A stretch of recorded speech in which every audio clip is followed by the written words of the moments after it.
ಎಲ್ಲರಿಗೂ ನಮಸ್ಕಾರ. ಇವತ್ತು ನಾನು ನಿಮಗೆ ಬ್ರೆಡ್ನಿಂದ ಒಂದು ಡೆಸರ್ಟ್ ರೆಸಿಪಿ ತೋರಿಸ್ತಾ ಇದ್ದೀನಿ. ಹಾಗೆಯೇ ತುಂಬ ಸಿಂಪಲ್ ಕೂಡ ಇದು ಮಾಡೋದು.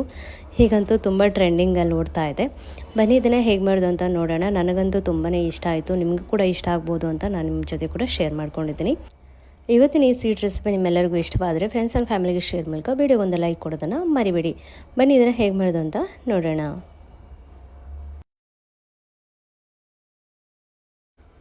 ಫಸ್ಟಿಗೆ ನಾನಿಲ್ಲಿ ತವಾನ ಬಿಸಿಗೆ ಇಟ್ಕೊಳ್ತಾ ಇದ್ದೀನಿ. ಲೋ ಫ್ಲೇಮ್ ಮಾಡಿ ಒಂದು 5 ಸ್ಲೈಸಷ್ಟು ಬ್ರೆಡ್ನ ತೆಗೆದುಕೊಳ್ಳಿ.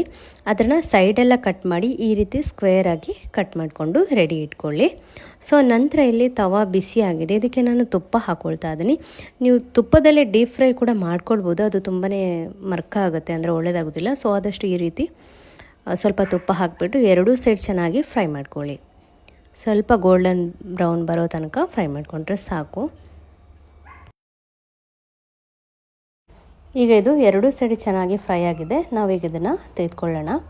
ಉಳಿದಿರುವಂಥದ್ದು ಕೂಡ ಹೀಗೇ ಸ್ವಲ್ಪ ತುಪ್ಪ ಹಾಕಿ ಗೋಲ್ಡನ್ ಬ್ರೌನ್ ಬರೋ ತನಕ ಫ್ರೈ ಮಾಡ್ಕೊಳ್ಳಿ.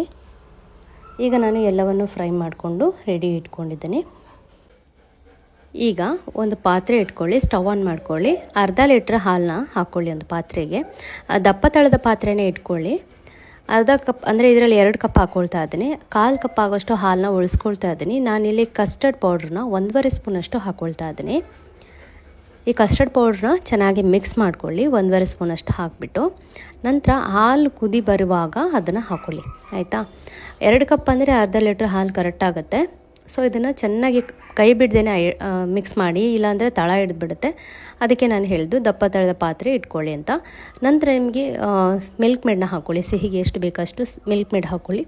ಮಿಲ್ಕ್ ಮೇಡ್ ಇಲ್ಲ ಅಂದರೆ ಮನೆಯಲ್ಲಿರೋ ಸಕ್ಕರೆನೂ ಕೂಡ ಯೂಸ್ ಮಾಡ್ಬೋದು. ನೋಡಿ, ಈಗ ಇದು ರೆಡಿ ಆಗಿದೆ. ಇದು ಇನ್ನೂ ಸ್ವಲ್ಪ ಕೋಲ್ಡ್ ಆದಮೇಲೆ ಸ್ವಲ್ಪ ದಪ್ಪ ಆಗುತ್ತೆ. ನಂತರ ಅದನ್ನೊಂದು ಬೌಲಿಗೆ ಟ್ರಾನ್ಸ್ಫರ್ ಮಾಡ್ಕೊಳ್ಳಿ. ಸಿಹಿ ಎಲ್ಲ ಕರೆಕ್ಟಾಗಿದೆ ಅಂತ ನೋಡ್ಕೊಳ್ಳಿ. ಅದಾದಮೇಲೆ ಒಂದು ಬೌಲಿಗೆ ಟ್ರಾನ್ಸ್ಫರ್ ಮಾಡ್ಕೊಂಡಿದ್ದಾದಮೇಲೆ ನಾವು ಫ್ರೈ ಮಾಡ್ಕೊಂಡಿರುವಂಥ ಬ್ರೆಡ್ ಸ್ಲೈಸ್ನ ಹಾಕ್ಕೊಳ್ಳೋಣ. ಚೆನ್ನಾಗಿ ಈ ರೀತಿ ಮುಳುಗಿಸ್ಕೊಳ್ಳಿ, ಅಂದರೆ ಅದು ಚೆನ್ನಾಗಿ ಹೀರ್ಕೊಳ್ಬೇಕು. ತುಂಬ ದಪ್ಪ ಆದರೆ ಕೂಡ ಹೀರ್ಕೊಳ್ಳೋದಿಲ್ಲ, ಚೆನ್ನಾಗಿ ಬರೋಲ್ಲ. ಮತ್ತು ನಿಮಗೆ ಯಾವುದು ಡ್ರೈ ನಟ್ಸ್ ಇಷ್ಟ ಇದೆ ಅದನ್ನು ಮೇಲ್ಗಡೆ ಈ ರೀತಿ ಉದುರಿಸ್ಕೊಳ್ಳಿ. ಇನ್ನು ಇದನ್ನು ಫ್ರಿಜ್ಜಲ್ಲಿ ಇಟ್ಬಿಟ್ಟು ಕೋಲ್ಡ್ ಮಾಡ್ಕೊಂಡು ತಿಂದು ನೋಡಿ, ಸಖತ್ತಾಗಿರುತ್ತೆ. ತುಂಬಾ ರುಚಿ ಕೂಡ. ಅಂದರೆ ನಾವು ಬ್ರೆಡ್ ಎಲ್ಲ ಹಾಕಿ ಬಿಸಿ ಬಿಸಿ ತಿನ್ನೋಕ್ಕೆ ಕೆಲವ್ರಿಗೆ ಇಷ್ಟ ಇರುತ್ತೆ, ಇನ್ನು ಕೆಲವರಿಗೆ ಕೋಲ್ಡ್ ತಿನ್ನೋದಕ್ಕೆ ಇಷ್ಟ ಇರುತ್ತೆ. ನಿಮಗೆ ಹೇಗೆ ಬೇಕೋ ಹಾಗೆ ನೀವು ಮಾಡ್ಕೊಳ್ಬೋದು. ತುಂಬಾ ಸಿಂಪಲ್. ಈಗಂತೂ ತುಂಬ ಟ್ರೆಂಡಿಂಗಲ್ಲಿ ಓಡ್ತಾ ಇದೆ ಈ ರೆಸಿಪಿ. ಇವತ್ತಿನ ಈ ರೆಸಿಪಿ ನಿಮ್ಮೆಲ್ಲರಿಗೂ ಇಷ್ಟ ಆಗಿದೆ ಅಂತ ನಾನು ಭಾವಿಸ್ತೀನಿ. ನನಗಂತೂ ತುಂಬ ಇಷ್ಟ ಆಯಿತು, ನಿಮಗೂ ಕೂಡ ಇಷ್ಟ ಆಗ್ಬೋದು ಅಂತ ನಾನು ನಿಮ್ಮ ಜೊತೆ ಶೇರ್ ಮಾಡ್ಕೊಂಡಿದ್ದೀನಿ. ಇವತ್ತಿನ ಈ ರೆಸಿಪಿ ಇಷ್ಟವಾದರೆ ಲೈಕ್ ಮಾಡಿ, ಶೇರ್ ಮಾಡಿ, ಸಬ್ಸ್ಕ್ರೈಬ್ ಮಾಡ್ಕೊಳ್ಳಿ. ಸಿಗೋಣ ಮತ್ತೊಂದು ರೆಸಿಪಿಯೊಂದಿಗೆ. ಅಲ್ಲಿವರೆಗೆ ಎಲ್ಲರಿಗೂ ಧನ್ಯವಾದ.